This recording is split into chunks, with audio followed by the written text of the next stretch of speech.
नमस्कार दोस्तों, क्या आपको पता है कि ग्राहक बाजार का राजा होता है? जी हाँ, आपने सही सुना। ग्राहक बाजार का राजा ही होता है। आज सभी लोगों ने कोई सेवा या वस्तु जरूर खरीदी होगी और आप में से कई लोग विक्रेता या विक्रेता कंपनी के द्वारा जरूर ठगे गए होंगे। आजकल ऑनलाइन यानी ई कॉमर्स का जमाना है। ज्यादातर सेवाएं और वस्तुएं ऑनलाइन प्लेटफॉर्म पर प्राप्त हो जाती हैं। कभी आपने ऑनलाइन या ऑफलाइन सेवाएं या वस्तुएं खरीदी हों और आपको विक्रेता की ओर से दोषपूर्ण सेवाएं या वस्तुएं उपलब्ध कराई गई हो। आजकल स्टूडेंट ऑनलाइन या ऑफलाइन कोर्स का सब्सक्रिप्शन लेते हैं। सब्सक्रिप्शन लेने के बाद कोई समस्या उत्पन्न हो गई हो जिसका निवारण विक्रय कंपनी ना कर रही हो। महिलाओं एवं लड़कियों द्वारा कोई ब्यूटी प्रोडक्ट या सेवा खरीदी हो और उसमें कोई समस्या हो। रेलवे, बस और एयरलाइन सेवा कंपनी, बैंकिंग या फाइनेंस कंपनी और कोई भी कंपनी ने आपको वादे के अनुसार सेवा ना दी हो। बच्चों के स्कूल या कॉलेज या कोई ट्रेनिंग संस्थान के द्वारा वादे के अनुसार सेवा ना दी हो अथवा सेवा में कमी की हो। किसी विक्रेता के द्वारा खराब गुणवत्ता वाला खाद्य पदार्थ ग्राहक को उपलब्ध कराया हो जिसके कारण ग्राहक का स्वास्थ्य खराब हो गया हो। ऐसी ही कई समस्याएं जिसमें किसी ग्राहक का शोषण विक्रेता या विक्रेता कंपनी के द्वारा किया जाता है। तो इन समस्याओं का समाधान क्या है? एक ग्राहक उनके विरुद्ध क्या कार्यवाही कर सकता है? इस वीडियो में ग्राहक की समस्याओं का समाधान प्रदान किया गया है। दोस्तों, आप ही पहले उपभोक्ता नहीं हैं जो किसी विक्रेता कंपनी या विक्रेता के द्वारा ठगे गए हो। जरा इन केसों पर गौर कीजिए। यह केस एनसीएच पोर्टल का है जिसमें किसी ग्राहक ने एनसीएच पोर्टल पर शिकायत की थी। उसने ऑनलाइन शॉपिंग पोर्टल से 1004 का ब्रांडेड कैमरा ऑर्डर किया था, लेकिन प्रोडक्ट स्टॉक में न होने के कारण ऑर्डर रद्द कर दिया गया था और 2 सप्ताह के बाद भी पे किए हुआ पैसा वापस नहीं किया था। एनसीएच पोर्टल ने कार्रवाई की और ग्राहक के पैसे वापस आ गए। केस नंबर 2 में एक उपभोक्ता ने कार का बंधक हटाने और आरसी बुक न मिलने की शिकायत की थी और एनसीएच पोर्टल पर शिकायत करने के बाद आरसी बुक प्राप्त हो गई। केस नंबर 3 में एक उपभोक्ता ने जीवन बीमा पॉलिसी से संबंधित शिकायत दर्ज की थी और एनसीएच की कार्रवाई के बाद समस्या का समाधान हो गया। केस नंबर 4 में किसी कैब की कंपनी के ऐप में लॉगिन न होने की शिकायत की गई थी। एनसीएच के द्वारा शिकायत पर कार्रवाई और ग्राहक की समस्या का समाधान हो गया। केस नंबर 5 में ग्राइंडर से संबंधित शिकायत की थी जिसका निवारण एनसीएच की कार्रवाई के बाद समस्या का समाधान हो गया।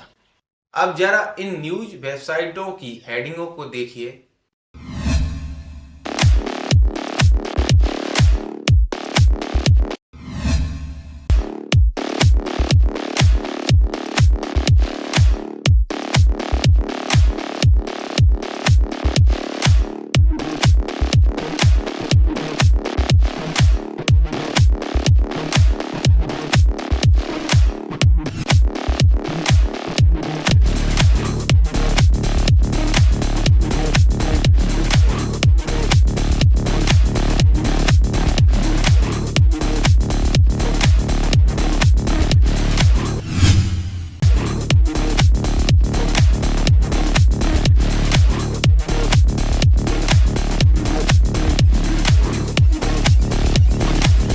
अब जरा उपभोक्ता अदालत के 2 केसों को देखिए।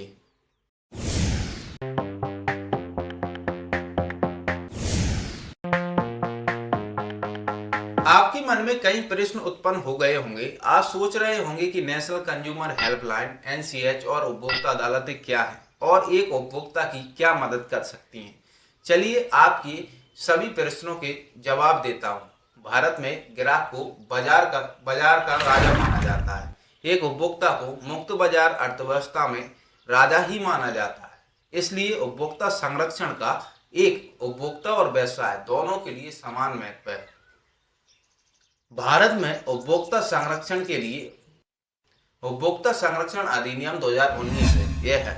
यह अधिनियम बाजार में क्रेता सावधान रहे की बजाय विक्रेता बाजार में फ्रॉड करने से सावधान रहे पर अवधारणा पर आधारित है। एक व्यापारी या विक्रेता कंपनी अधिक लाभ कमाने और बढ़ती प्रतिस्पर्धा से बचने के लिए मिलावटी सामान, नकली वस्तुएं, घटिया वस्तुएं, असली जैसे दिखने वाले नकली माल की बिक्री, तौल और माप में हेर फेर, कालाबाजारी, जमाखोरी, किसी उत्पाद की एमआरपी से अधिक मूल्य लेना, दोषपूर्ण माल की आपूर्ति, झूठा विज्ञापन दिखाकर वस्तुओं और सेवाओं को बेचना, घटिया सेवा देना या सेवा में कमी करना आदि गैर कानूनी क्रियाकलाप कर सकते हैं। ऐसी ही गलत नीतियों से बचने के लिए भारत में एक उपभोक्ता को पता होना चाहिए कि उसके क्या अधिकार और क्या कर्तव्य हैं। उसे पता होना चाहिए कि उसके अधिकारों का हनन होता है तो वह किस मंच पर जाकर शिकायत कर सकता है। एक उपभोक्ता कौन हो सकता है? एक उपभोक्ता को आमतौर पर किसी ऐसे व्यक्ति के रूप में समझा जाता है जो सामान का उपयोग करता है या किसी सेवा को काम में लेता है। उपभोक्ता संरक्षण अधिनियम 2019 के अंतर्गत उपभोक्ता वह व्यक्ति होता है जो कि सामान को खरीदता है या सेवाएं प्राप्त करता है जिसका भुगतान किया गया है या आंशिक रूप से भुगतान करने का वादा किया गया है या किसी योजना के अंतर्गत भुगतान को टाल दिया गया है। इसमें इस तरह के सामान सेवाओं के लाभार्थी का कोई भी उपयोगकर्ता शामिल है यदि इसका प्रयोग खरीदार की स्वीकृति के साथ किया गया है। यह इलेक्ट्रॉनिक माध्यमों से या टेली शॉपिंग या सीधी बिक्री या मल्टी लेवल मार्केटिंग माध्यम से ऑफलाइन और ऑनलाइन लेन देनों पर लागू होता है। परंतु कोई भी व्यक्ति जो फिर से बेचने के लिए उद्देश्य से कोई सामान या सेवाएं प्राप्त करता है तो उसे उपभोक्ता नहीं माना जाएगा। वह उपभोक्ता संरक्षण अधिनियम के दायरे से बाहर है। आप लोगों ने यह तो समझ लिया कि एक उपभोक्ता कौन होता है, पर आपको पता है कि उपभोक्ता के क्या अधिकार होते हैं? भारत में उपभोक्ता संरक्षण अधिनियम 2019 उपभोक्ता संरक्षण के लिए 6 अधिकारों का प्रावधान करता है। नंबर 1, सुरक्षा का अधिकार। एक उपभोक्ता उन वस्तुओं और सेवाओं के प्रति सुरक्षित होने का अधिकार है जो जीवन, स्वास्थ्य और संपत्ति के लिए खतरनाक है। उदाहरण के माध्यम से समझिए, एक बिजली का उपकरण जो घटिया उत्पादों के साथ निर्मित होता है तो उससे गंभीर चोट लग सकती है। ऐसे ही आप एक ऐसी बस में सवारी कर रहे हैं जो तय नियम से अधिक सवारी बस में बैठाए हुए है और अनुचित घटना के कारण आपको स्वास्थ्य की हानि हो सकती है। दूसरा अधिकार, सूचित किए जाने का अधिकार। इस अधिकार के आधार पर एक उपभोक्ता को उस उत्पाद या उस सेवा के बारे में पूरी जानकारी पाने का अधिकार है जिसे वह खरीदने का इरादा रखता है। इसमें उत्पाद की संगठक जिससे निर्माण की तिथि और खराब होने की तिथि, उत्पाद या सेवा का उचित मूल्य और उपयोग करने के लिए निर्देश शामिल होते हैं। यही कारण है कि बाजार में मिलने वाली पैकिंग वस्तुओं पर यह जानकारी उपलब्ध रहती है। एक निर्माता को उत्पाद के पैकेज और लेबल पर ऐसी जानकारी आवश्यक रूप से देनी पड़ती है। तीसरा अधिकार, अस्वस्थ होने का अधिकार। अस्वस्थ होने का अधिकार उपभोक्ता को प्रतिस्पर्धा कीमतों पर विभिन्न प्रकार के उत्पाद पाने की स्वतंत्रता देता है। मतलब विक्रेता को गुणवत्ता, ब्रांड, कीमतों और साइज के आधार पर कई तरह के उत्पाद प्रस्तुत करने चाहिए और उपभोक्ता को इनमें से चुनने का अधिकार देना चाहिए। आपने Amazon कंपनी की साइट और ऐप पर तुलना करने वाला फीचर का उपयोग किया होगा। चौथा अधिकार, सुनवाई का अधिकार। सुनवाई का अधिकार उपभोक्ताओं को किसी वस्तु या सेवा से असंतोष के मामले में शिकायत दर्ज करने और सुनवाई करने का अधिकार देता है। इसी कारण से कई बड़ी कंपनियां और व्यावसायिक फर्मों ने अपने कस्टमर केयर सेवा स्थापित किए हैं। पांचवा अधिकार, निवारण पाने का अधिकार। उपभोक्ता को यह अधिकार है कि यदि उत्पाद या सेवा में उसकी अपेक्षाओं की तुलना में कमी रहती है, अनैतिक शोषण के खिलाफ राहत पाने का अधिकार है।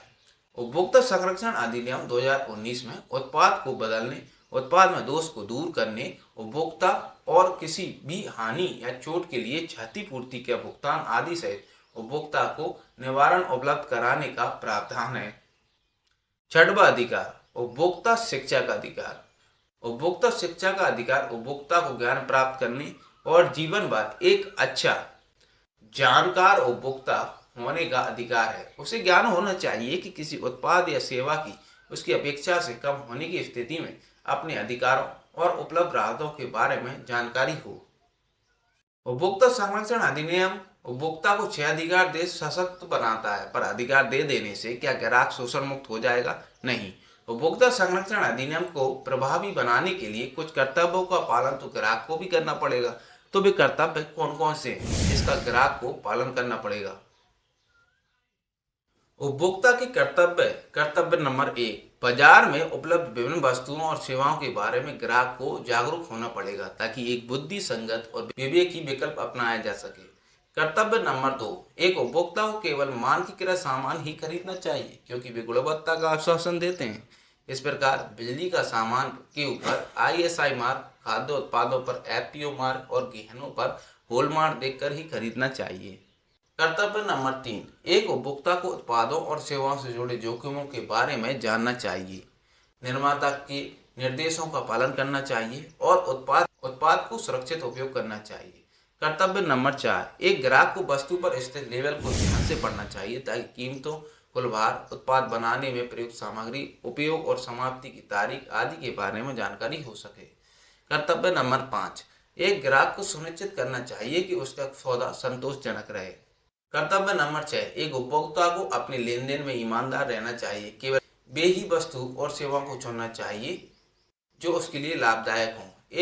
वह उपभोक्ता को कालाबाजारी, जमाखोरी जैसी अनैतिक गतिविधियों को प्रोत्साहित नहीं करना चाहिए। कर्तव्य नंबर 7, खरीदे गए सामान और सेवाओं की गुणवत्ता में कमी के मामले में उपभोक्ता हेल्पलाइन में शिकायत दर्ज कराना चाहिए। कर्तव्य नंबर 8, एक उपभोक्ता को उत्पाद या सेवा में कमी संबंधी साक्ष्य इकट्ठे कर लेने चाहिए। कर्तव्य नंबर 9, उपभोक्ता को पर्यावरण का सम्मान करना चाहिए, अपशिष्ट, कचरा फैलाने और प्रदूषण से बचना चाहिए। आप सभी को अपने क्या कर्तव्य हैं, क्या अधिकार है, यह तो पता चल गया। अगर आपके साथ अन्याय होता है तो आप कहां इस पोर्टल पर शिकायत दर्ज कराएंगे। भारत सरकार ने उपभोक्ता की शिकायत का निवारण करने के लिए उपभोक्ता हेल्पलाइन का आधार प्रदान किया है। भारत में त्रिस्तरीय उपभोक्ता अदालत स्थान रखती हैं जो जिला स्तर पर, राज्य स्तर पर और राष्ट्रीय स्तर पर स्थित मंच हैं। उपभोक्ता की शिकायतों का निवारण करने के लिए उपभोक्ता संरक्षण अधिनियम 2019 में जिला, राज्य और राष्ट्रीय स्तर पर एक त्रिस्तरीय निवारण मशीनरी स्थापित करने का प्रावधान है, जिसे जिला उपभोक्ता विवाद निवारण आयोग, राज्य उपभोक्ता विवाद निवारण आयोग और राष्ट्रीय उपभोक्ता विवाद निवारण आयोग कहा जाता है। आपको बता दूं कि राष्ट्रीय आयोग की स्थापना केंद्र सरकार द्वारा की जाती है और राज्य आयोग और जिला आयोग की स्थापना राज्य सरकार द्वारा की जाती है। त्रिस्तरीय मशीनरी द्वारा उपभोक्ता की शिकायतों का निवारण कैसे किया जाता है। नंबर 1, जिला आयोग। जिला आयोग के पास उन शिकायतों पर विचार करने का क्षेत्राधिकार है जहां विचाराधीन वस्तुओं या सेवाओं पर मूल्य को 1 करोड़ रुपए से अधिक नहीं माना जाता।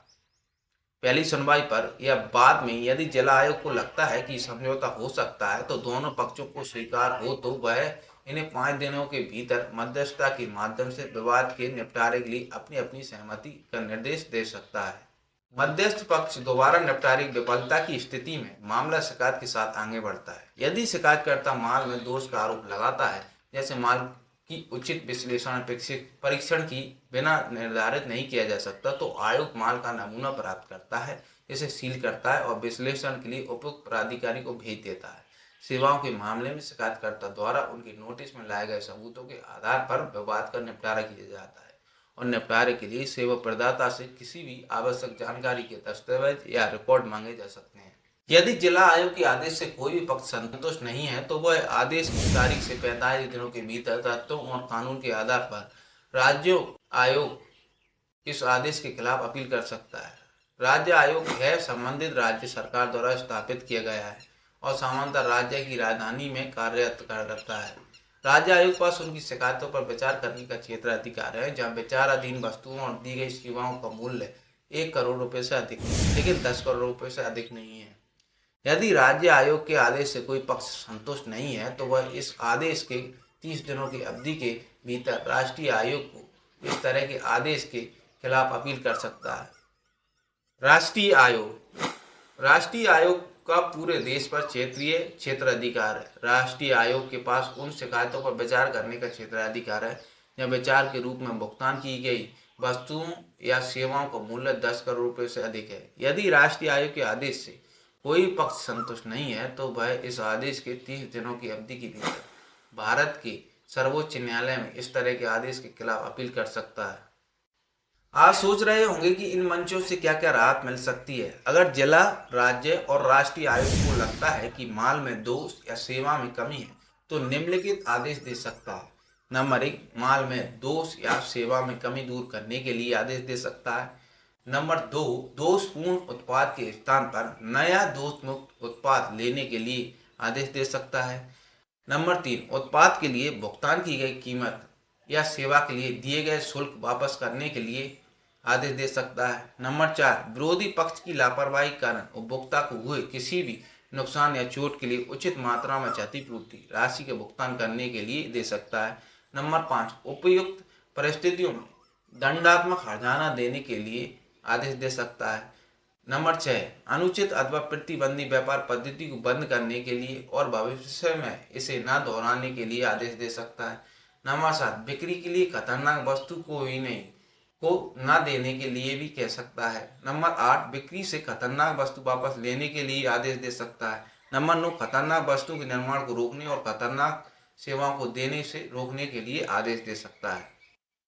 आपको यह तो पता चल गया कि उपभोक्ता आयोग क्या क्या आदेश दे सकता है। एक उपभोक्ता आयोग के सामने वकील करने की जरूरत नहीं होती। आप चाहे तो वकील कर सकते हैं, अन्यथा नहीं भी कर सकते हैं। लेकिन आप में से कई ऐसे भी लोग हैं जो छोटी सी बात के लिए कानूनी पचड़े में ना फंसना चाहते होंगे। आप में से कुछ सोचते होंगे कि समय और पैसा दोनों की बर्बादी होगी। तो ऐसे व्यक्तियों के लिए राष्ट्रीय उपभोक्ता हेल्पलाइन उपयोगी साबित हो सकती है। राष्ट्रीय उपभोक्ता हेल्पलाइन देश में उपभोक्ता को शीघ्रता से सलाह, मार्गदर्शन और जानकारी प्रदान करने का एक महत्वपूर्ण चैनल है। यह एक ऐसा मंच है जो मुकदमे से पूर्व स्तर पर वैकल्पिक समाधान प्रणाली द्वारा शिकायतों के समाधान में मदद करता है। एनसीएच उपभोक्ता को निःशुल्क स्वतंत्र सहायता, जानकारी और उनकी शिकायतों का समय समय पर समाधान प्रदान करने के लिए डिजाइन किया गया है। एनसीएच प्राइवेट कंपनी, फर्मों और सरकारी विभागों के साथ अभिसरण कार्यक्रमों के माध्यम से शिकायतों का पूर्व मुकदमेबाजी चरण समाधान प्रदान करता है। एनसीएच अभिसरण कार्यक्रम के तहत उपभोक्ताओं और कंपनियों के बीच एक इंटरफेस प्रदान करता है जिसमें उपभोक्ता की शिकायतों का सौहार्दपूर्वक और शीघ्रता से समाधान हो जाते हैं। लेकिन आप में से कई ऐसे भी लोग होंगे जो छोटी सी बात के लिए कानूनी पचड़े में ना फंसना चाहते होंगे। आप में से कुछ सोचते होंगे कि समय और पैसा दोनों की बर्बादी होगी। तो ऐसे व्यक्तियों के लिए राष्ट्रीय उपभोक्ता हेल्पलाइन उपयोगी साबित हो सकता है। राष्ट्रीय उपभोक्ता हेल्पलाइन देश में उपभोक्ता को शीघ्रता से सलाह, मार्गदर्शन और जानकारी प्रदान करने का महत्वपूर्ण चैनल है। यह एक ऐसा मंच है जो मुकदमे से पूर्व स्तर पर वैकल्पिक समाधान प्रणाली द्वारा शिकायतों के समाधान में मदद करता है। एनसीएच उपभोक्ता को निःशुल्क स्वतंत्र सहायता, जानकारी और उनकी शिकायतों का समय पर समाधान प्रदान करने के लिए डिजाइन किया गया है। एनसीएच प्राइवेट कंपनियों, फर्मों और सरकारी विभागों के साथ अभिसरण कार्यक्रमों के माध्यम से शिकायतों का पूर्व मुकदमेबाजी चरण समाधान प्रदान करता है। एनसीएच अभिसरण कार्यक्रम के तहत उपभोक्ता और कंपनियों के बीच एक इंटरफेस प्रदान करता है जिसमें उपभोक्ता की शिकायतों का सौहार्दपूर्वक और शीघ्रता से समाधान हो जाता है। आप सोच रहे होंगे कि शिकायत कैसे करें। शिकायत करने के लिए कई तरीके। नंबर 1, आप एनसीएच से राष्ट्रीय छुट्टी को छोड़कर हर दिन सुबह 9:30 बजे से 5:30 बजे तक संपर्क कर सकते हैं। कॉल करने के लिए टोल फ्री नंबर है 1800-11-400। शॉर्टकट है 1404 और आप 1915 पर भी शिकायत कर सकते हैं। नंबर 2, आप अपनी शिकायत एनसीएच के पोर्टल www.consumerhelpline.gov.in पर भी लॉगिन कर रजिस्टर कर सकते हैं। नंबर 3, आप 81300909 पर एसएमएस भेज सकते हैं। ध्यान रहे इस नंबर पर शुल्क जरूर लगेगा। नंबर 4, आप प्ले स्टोर से एनसीएच का उपभोक्ता ऐप भी डाउनलोड कर सकते हैं। नंबर 5, आप डाक पत्र द्वारा भी शिकायत दर्ज करा सकते हैं। आप उमंग ऐप के जरिए भी शिकायत दर्ज करा सकते हैं। नंबर 8, आप सीपीजीआरएम की वेबसाइट www.pgportal.gov.in पर भी शिकायत रजिस्टर करा सकते हैं। शिकायत दर्ज हो जाने के बाद आपको एक डॉकेट नंबर और पासवर्ड नंबर जारी कर दिया जाएगा। आप इसका उपयोग शिकायत का स्टेटस देखने के लिए कर सकते हैं। मुझे आशा है कि मैंने आपकी समस्या का समाधान दे दिया हो।